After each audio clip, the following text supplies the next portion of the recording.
రాష్ట్ర ప్రభుత్వం వరద నివారణ చర్యలు తీసుకోవడంలో పూర్తిగా విఫలమైపోయింది. ముఖ్యంగా ఈరోజు ఈ ఫెయిల్యూర్ అంతా కూడా రాష్ట్ర ముఖ్యమంత్రిది, రాష్ట్ర ప్రభుత్వాన్ని.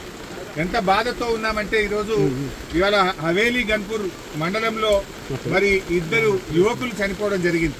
వాళ్ళ పిల్లలు, ముఖ్యంగా ఇద్దరు పిల్లలు గురుకుల పాఠశాలలో చదువుతున్నారు. వర్షాల వల్ల గురుకుల పాఠశాల లీక్ అవుతా ఉంది, మీ పిల్లల్ని తీసుకుపోండి అని ప్రిన్సిపల్ ఫోన్ చేస్తే పిల్లల్ని మెదక్కు పోయి తీసుకొచ్చుకుందామని బయలుదేరి మరి ఆటోలో నడుపుతున్నటువంటి యాదగౌడు, ఆటోలో కూర్చున్న సత్యనారాయణ ఇద్దరు కూడా ఈ వరదలో ఆటో కొట్టుకుపోయి చనిపోవడం జరిగింది.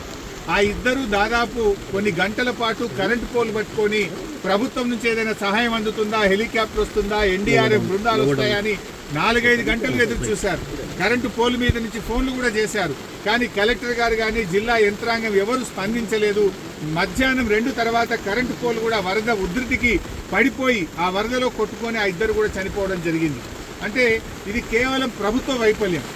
నిన్న ఒక మంత్రి గారు మాట్లాడుతూ అంటాడు, హెలికాప్టర్ అంత అవసరమైతే తప్ప వాడద్దట, మీరు మాత్రం పెళ్లిలకు వాడండి, బీహార్లో రాజకీయాల కోసం వాడండి, మీ సొంత కార్యక్రమాలకు వాడుకోండి. ఆనాడు ఖమ్మం జిల్లాలో కూడా హెలికాప్టర్ పంపకపోతే ప్రాణాలు పోయినాయి.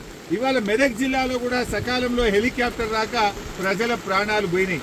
అంటే ప్రభుత్వం ముందస్తు చర్యలు తీసుకోలేదు. నిజాం సాగర్లో ఈ వరద ఉధృతిని చూసి గేట్లెత్తి ముందుగానే నిజాం సాగర్ను ఖాళీ చేసి ఉంటే బ్యాక్ వాటర్లో ఇంత నష్టం జరిగి ఉండేది కాదు. అటు ఇంజనీరింగ్ లోపం ఉంది, ప్రభుత్వ వైఫల్యం ఉంది.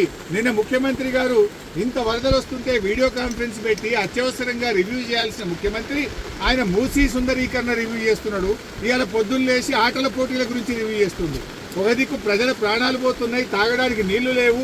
హవేలీ గన్పూర్లో నిన్నటి నుంచి కరెంటు లేక 7-8 గ్రామాల ప్రజలు మంచినీళ్లు లేక వర్షపు నీళ్లను ప్లేట్లలో, గ్లాసులలో పట్టుకొని తాగుతున్న పరిస్థితి ఉన్నది.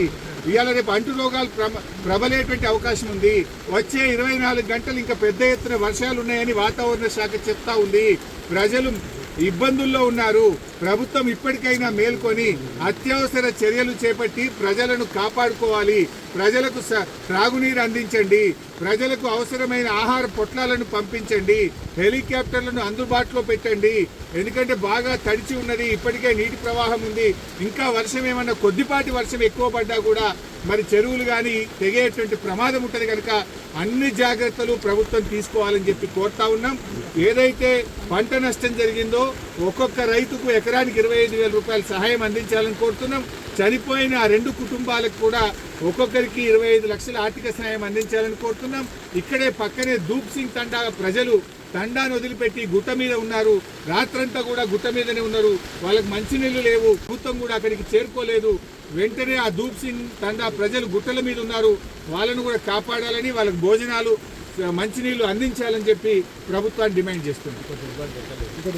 సో ఈరోజు నిన్న ఇద్దరు ఆ వరదలో కొట్టుకుపోయారు. అందులో బెస్త సత్యనారాయణ డెడ్ బాడీ ఇప్పటి వరకు దొరికింది. ఇంకా యాదగౌడు డెడ్ బాడీ ఇంతవరకు దొరకలేదు. ఎన్డీఆర్ఎఫ్ బృందాలను పంపించి వెంటనే యాదగౌడు యొక్క మృతదేహాన్ని మరి వెతికి కుటుంబ సభ్యులకు అందించాలని కూడా ప్రభుత్వానికి కోరుతుంది.